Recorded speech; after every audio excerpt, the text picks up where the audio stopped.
A ordem do ministro Alexandre de Moraes para que as plataformas de redes sociais finalmente desbloqueassem os perfis de jornalistas como Guilherme Fiuza e Bernardo Kister, do influenciador digital Monark e do empresário Luciano Hang, não veio por acaso.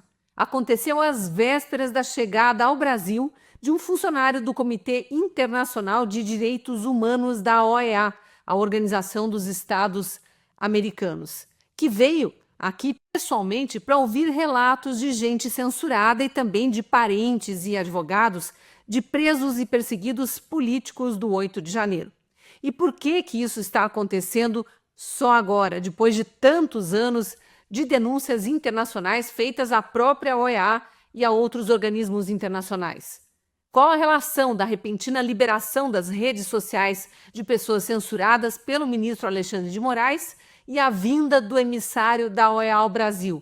E também as revelações do escândalo da USAID pelo governo Trump. É o que vamos ver nesse vídeo, mas primeiro eu quero falar de uma promoção de aniversário pelos 106 anos da Gazeta do Povo, que continua por mais alguns dias. É a oportunidade de você assinar o melhor jornal do Brasil, pagando apenas R$ 5,00 por mês. São 80% de desconto para você ter acesso a artigos, vídeos e podcasts de um time de colunistas sem igual. E é um jornalismo honesto que respeita fatos e não desdenha da sua inteligência. Acesse a promoção pelo QR Code da tela ou digitando gazetadopovo.com.br/oferta. Bora falar das revelações sobre a indústria da censura e da perseguição à direita e ao sonho de resgate do nosso Estado de Direito? Eu sou a Cristina Grêmel e esta é a coluna Falando Abertamente. Na abertura desse vídeo, eu lembrei de 4 entre vários nomes de censurados que voltaram a ter acesso às suas contas nas redes sociais nos últimos dias. Ou seja, ganharam voz de novo. Monark, Fiuza, Bernardo Kister e Luciano Hang. De repente, do nada, o ministro censor Alexandre de Moraes achou que já era tempo de voltar a respeitar a Constituição e garantir a liberdade de expressão, ao menos para essas pessoas, porque ainda há milhares sob censura. Mas não foi bem do nada, né? Talvez uma tentativa de camuflar a tirania em vigor no Brasil e as perseguições políticas, justo no momento em que um especialista em direito à liberdade de expressão, que trabalha na Comissão Internacional de Direitos Humanos da OEA, estava para chegar ao Brasil para fazer o quê? Averiguar as incontáveis denúncias recebidas pela Organização dos Estados Americanos nos últimos anos, apontando ataques à liberdade de expressão e de manifestação aqui no Brasil, além de tortura psicológica, prisões ilegais de quem se manifestou ou falou coisas que o ministro ou políticos alinhados a essa tirania não gostaram. E aí vale fazer uma ligação disso tudo com o escândalo da USAID, a Agência dos Estados Unidos para o Desenvolvimento Internacional, que está por trás do financiamento das famigeradas agências de checagem no mundo inteiro, uma sementinha da censura. E também de jornalistas independentes e veículos de imprensa que se especializaram em adjetivar pessoas que não concordam com as pautas da esquerda. Relembrando, pró-aborto, ideologia de gênero, doutrinação nas escolas, antipolícia, pró-bandidos, os coitadinhos da sociedade, enquanto vítimas, trabalhadores, estudantes, pessoas comuns ficam esquecidas. Bem, essa semana houve gritaria da ONG Repórteres Sem Fronteiras, que entregou o jogo. Um artigo publicado pela ONG diz que a decisão do presidente dos Estados Unidos, Donald Trump, de fechar a agência que financiava mais de 6.200 jornalistas pelo mundo, vários deles aqui no Brasil, 707 empresas jornalísticas e 297 ONGs ligadas à comunicação, é uma tragédia sem proporções. E a gente está descobrindo agora o tamanho da tragédia, porque a Casa Branca divulgou quanto a agência estava gastando com esse financiamento do jornalismo pró-censura, que tinha como principal função esconder a verdade, militar para a esquerda globalista e promover o cancelamento de pessoas que não seguiam a cartilha deles.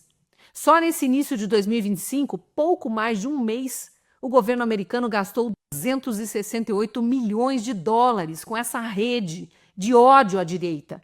Para a gente ter ideia, a quantia equivale a R$ 1,5 bilhão de reais em pouco mais de 30 dias. Não só para pagar jornalistas, claro, para falar mal dos adversários, mas parte considerável desses gastos era sim para isso.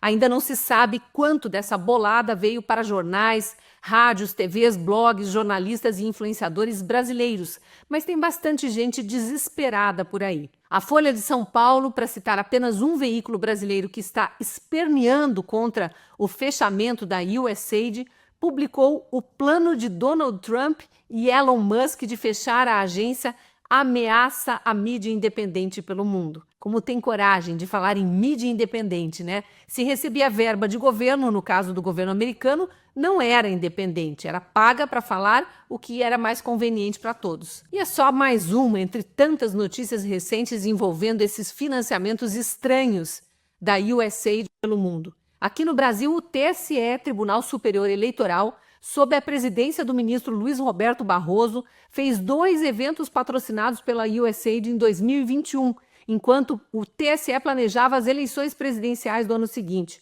Aceitou dinheiro da agência americana para medidas de combate ao enfrentamento ao que os ministros do Tribunal Eleitoral consideravam desinformação ou notícias falsas, aquela conversinha de sempre. Esse trabalho de 2021 desembocou na censura explícita nas eleições de 2022. O TSE obrigou, por exemplo, a Gazeta do Povo a apagar um post do Twitter que divulgava a matéria provando que Lula é amigo do ditador Daniel Ortega da Nicarágua. Depois ele censurou matérias e entrevistas da Jovem Pan em que um ex-juiz do STF, o Marco Aurélio Mello, afirmava que Lula nunca foi inocentado, foi apenas libertado da cadeia por um entendimento de outros ministros do STF de que ele tinha sido julgado na cidade errada. Manobra jurídica para descondenar. Eram tantos assuntos proibidos na Jovem Pan, tinha até lista de palavras que não podiam ser ditas pelos jornalistas, que vários de nós, eu era do time na época, fomos calados. Precisamos ficar fora do ar bem na reta final da campanha de 2022. E os nossos contratos com a emissora foram rescindidos, olha só, um dia depois que as urnas eletrônicas deram vitória a Lula. Pois é, a USAID por trás de algumas das ações do TSE, até de uma cartilhazinha, o Guia de Combate à Desinformação, que foi alardeada como exemplo para outros países. Tudo financiado por ONGs, entre elas essa agência dos Estados Unidos, para desenvolvimento internacional. Nome bonito, né? Essa novela ainda vai longe. A censura e a tirania não vão acabar de uma hora para outra, mas a derrocada já começou. E nós vamos continuar trabalhando pelo restabelecimento do Estado de Direito e da justiça no Brasil, pelo fim da censura e das perseguições e pelo jornalismo de verdade. Se você gostou de entender melhor essa história da USAID, curta, comente, compartilhe esse vídeo. Se não estiver inscrito no canal da Gazeta do Povo no YouTube, inscreva-se e acione o sininho das notificações, é importante isso. E se você preza pelo bom jornalismo que não se vende, não se deixa patrocinar por manipuladores da opinião pública, por censores e adeptos da tirania global do pensamento, venha para a Gazeta do Povo, acesse pelo QR Code ou digitando gazetadopovo.com.br/oferta a promoção de aniversário, 80% de desconto para celebrar os 106 anos da Gazeta do Povo, completados no último dia 3 de fevereiro. São R$ 5,00 por mês nos primeiros 6 meses para você desbloquear todo o conteúdo de um jornalismo imparcial, honesto, que respeita fatos e respeita você. Nos vemos lá na Gazeta. Eu vou contar uma coisa para vocês.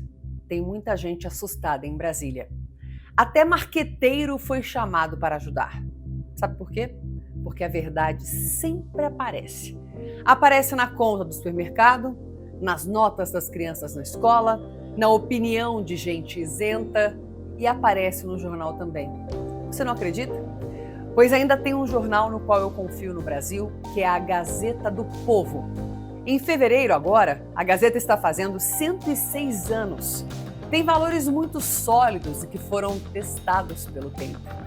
Um jornal que é mantido pelos seus assinantes e não pelos marqueteiros de Brasília. Eu recomendo que você assine, ainda mais agora que eles estão com uma campanha de aniversário muito boa, de R$ 5 por mês. Entra no meu link, gazetadopovo.com.br/Carla Secato e confira.